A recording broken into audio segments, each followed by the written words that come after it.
ஒரு இடத்த கற்பனை செஞ்சு பாருங்களேன். எந்த மேப்லேயும் இல்லாத ஒரு ரகசிய இடம். ஒரே வைக்கிற பனிப்பிரதேசமான மஞ்சூரியாவில் 150 கட்டடங்களோட ஒரு கோட்டை மாதிரி நீண்ட ஒரு பிரம்மாண்டமான ஏரியா.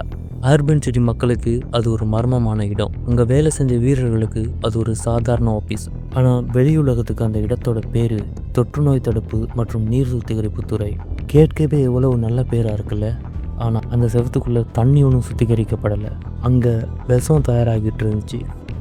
அங்கே இருந்த ஜப்பானிய உள்ளூர் மக்கள்கிட்ட அந்த இடத்த ஒரு மர அறுவை ஆலைன்னு சொன்னாங்க. ஒரு விதத்தில் அவங்க சொன்னது உண்மை தான். ஏன்னா அங்கே ரயில்களில் கொண்டு வரப்பட்ட ஆயிரக்கணக்கான ஆண்கள், பெண்கள், குழந்தைகளை அவங்க மனுஷங்களாகவே பார்க்கல. அவங்கள கைதிகள்னு கூட சொல்லலை. அவங்கள கூப்பிட்ட பேர் மருடா. ஜப்பானிய மொழியில் மருடா அப்படின்னா மரக்கட்டைகள்னு அர்த்தம். ஆமாம், அங்கே கொண்டு வரப்பட்டவங்க வெறும் மூலப்பொருட்கள், வெட்டப்பட வேண்டிய மரங்கள், பயன்படுத்திட்டு குப்பையில் வீசப்பட வேண்டிய பொருட்களாக இருந்தாங்க. இது ஏதோ பேய் படமோ இல்லை கற்பனை கதையோ இல்லை, வரலாறு பார்த்த மிக மோசமான கொடூரம். மனிதநேயம் செத்து போய் அறிவியல் பாவத்தோட உச்சத்துக்கே போன இடம். யூனிட் 731 பற்றி தான் இந்த வீடியோவில் பார்க்க போகிறோம். வீடியோக்குள்ளே போகிறதுக்கு முன்னாடி நீங்கள் இன்னும் நம்ம சேனலை சப்ஸ்கிரைப் பண்ணலன்னா சப்ஸ்கிரைப் பண்ணி பக்கத்தில் உள்ள பெல் ஐக்கனையும் கிளிக் பண்ணுங்கள். அப்போ தான் நம்மளோட லேட்டஸ்ட் வீடியோஸ் அப்டேட் உடனே உங்களுக்கு கிடைக்கும்.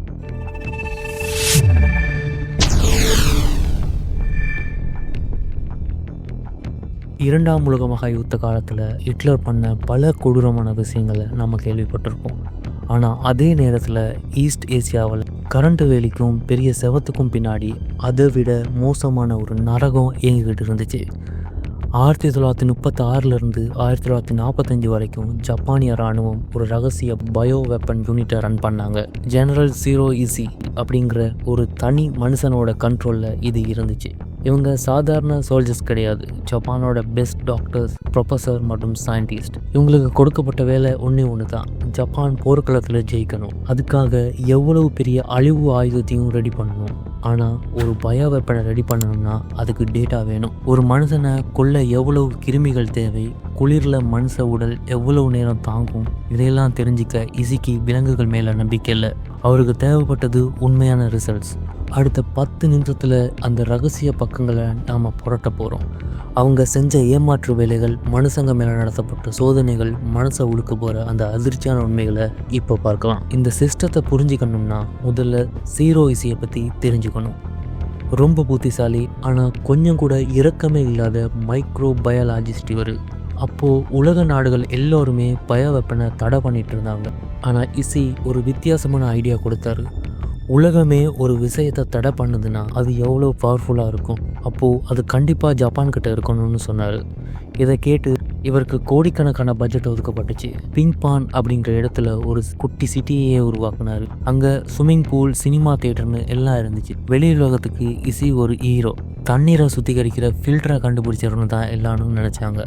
ஆனால் அந்த முகமூடிக்கு அடியில் இருந்தது ஒரு நரகம். அந்த வளாகத்தோட நடுவில் ரோ பிளாக் அப்படிங்கிற ஒரு கட்டடம் இருந்துச்சு. அதுதான் அந்த ரகசிய ஜெயில். அங்கே கொண்டு வரப்பட்ட சீனர்கள், ரஷ்யர்கள், மங்கோலியர்களுக்குன்னு பேரே கிடையாது. வெறும் நம்பர்ஸ் மட்டும் தான் கொடுத்தாங்க.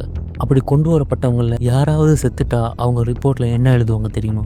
ஒரு மரக்கட்டை பயன்படுத்தப்பட்டுச்சு. உயிரை காப்பாற்ற வேண்டிய டாக்டர்களே தங்களை தாங்களே ஏமாத்திக்க இப்படி ஒரு வார்த்தையை பயன்படுத்தினாங்க. யூனிட் 731 நடந்த சோதனைகள் மனுஷன் நினைச்சு கூட பார்க்க முடியாத அளவுக்கு கொடூரமானது. ஆர்பின்ல குளிர்காலத்தில் -40 வரைக்கும் போகுமா. இதையே இவங்க ஒரு ரிசல்ட்ஸ் டூலாக மாற்றிட்டாங்க. நடு ராத்திரியில் குளிரில் அந்த கைதிகளை வெளியே இழுத்துட்டு வந்து அவங்க கைகளை ஐஸ் தண்ணியில் நினச்சி அப்படியே பனியில் நிற்க வைப்பாங்க. கை கால்கள் முழுசாக உறைஞ்சி போகிற வரைக்கும் வெயிட் பண்ணுவாங்க. அந்த உறைந்த கைகளை ஒரு குச்சியால் தட்டுனா மரக்கட்டையை தட்டுற மாதிரி சத்தம் கேட்குமா. கை கால் உறைஞ்ச பிறகு தான் அடுத்த லெவல் சித்திரவதை ஆரம்பமாகும். அந்த கைகளை எப்படி உருக்கலாம்னு விதவிதமாக ட்ரை பண்ணுவாங்க. சிலர் மேலே கொதிக்கிற தண்ணியை ஊற்றுவாங்க, சிலரை நெருப்புக்கு பக்கத்தில் வைப்பாங்க. அந்த கை கால்கள் அழுகி போய் விழுற வரைக்கும் இந்த எக்ஸ்பெரிமெண்ட் நடக்கும். இப்போ நான் சொல்ல போகிற விஷயம் உங்கள் ரத்தத்தை உரைய வைக்கலாம். யூனிட் 731 நடந்ததுலேயே ரொம்ப கொடூரமான விஷயம். ஒரு மனுஷன் உயிரோட இருக்கும் போதே அவனோட உடலை அறுத்து உள்ள இருக்கிற உறுப்புகளை ஆராயிறது. கொடுமை என்னன்னா அந்த கைதிகளுக்கு எந்த மயக்க மருந்தும் கொடுக்க மாட்டாங்க. ஏன்னா மயக்க மருந்து கொடுத்தா உறுப்புகள் அதோட ஒரிஜினல் தன்மையில இருக்காதுன்னு அந்த டாக்டர்ஸ் நினைச்சாங்க. கர்ப்பிணி பெண்கள், குழந்தைகள் கூட பார்க்காம அவங்க உடல் உறுப்புகளை ஒவ்வொன்றா கட் பண்ணி எடுப்பாங்க. ஒரு மனுஷனோட கையை வெட்டி அதை அவனோட காலில் மாற்றி தச்சு பார்ப்பாங்க. இதெல்லாம் அறிவியல்னு சொன்னால் யாராவது நம்ப முடியுமா? ஜெனரல் இசியோட அடுத்த பிளான் என்னன்னா ஒரு மாஸ் டிஸ்ட்ராக்ஷன் வெப்பன். இதுக்காக அவங்க கோடிக்கணக்கான ஈக்களை வளர்த்து அதுக்கு பிளாக் கிருமிகளை ஏற்றினாங்க. பீங்கான் குண்டுகளில் இந்த ஈக்களை அடைச்சி சீன கிராமங்கள் மேலே வீசினாங்க. இதனால் அடுத்த சில நாட்கள்லேயே அந்த கிராமங்களே சுடுகாடாக மாறிச்சு. ஆயிரக்கணக்கான மக்கள் ரத்தம் கக்கி செத்து போனாங்க. ஆக்சுவலாக சொல்ல போனால் இது போரே கிடையாது, ஒரு திட்டமிடப்பட்ட படுகொலை. 1945 ஜப்பான் தோற்று போகணும்னு தெரிஞ்சதும் இசி அத்தனை ஆதாரங்களையும் அழிச்சிட சொல்லிட்டாரு. அங்கிருந்த மிச்ச கைதுகளையும் விஷவாயு போட்டு கொன்னாங்க.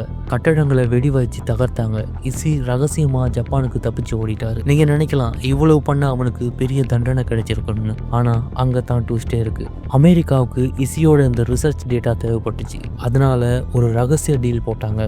உன் டேட்டாவை எங்ககிட்ட கொடுத்துட்டு நான் உன்னை தண்டிக்க மாட்டோம் அப்படிங்கிற ஒரு டீல் போட்டாங்க.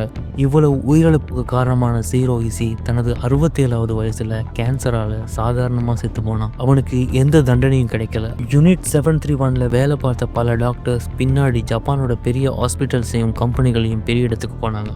வரலாறு எப்போதும் ஜெயிச்சவங்களால தான் எழுதப்படுது. ஆனால் பிங்பான் மண்ணுக்குள்ளே புதைக்கப்பட்ட அந்த ஆயிரக்கணக்கான மருடாக்களோட ஆன்மா இன்னும் நீதிக்காக காத்துக்கிட்டு இருக்கு. அறிவியல் மனுஷ உயிரை காப்பாற்றணுமே தவிர அதை அழிக்க கூடாதுங்கிறதுக்கு யூனிட் 731 ஒரு கசப்பான பாடம். இந்த வீடியோ பற்றி நீங்கள் என்ன நினைக்கிறீங்க கமெண்ட்டில் சொல்லுங்கள். மீண்டும் இது போல் வரலாற்றில் மறைக்கப்பட்ட ஒரு மர்மமான தகவல்களோட அடுத்த வீடியோ சந்திக்கிறேன். பாய்.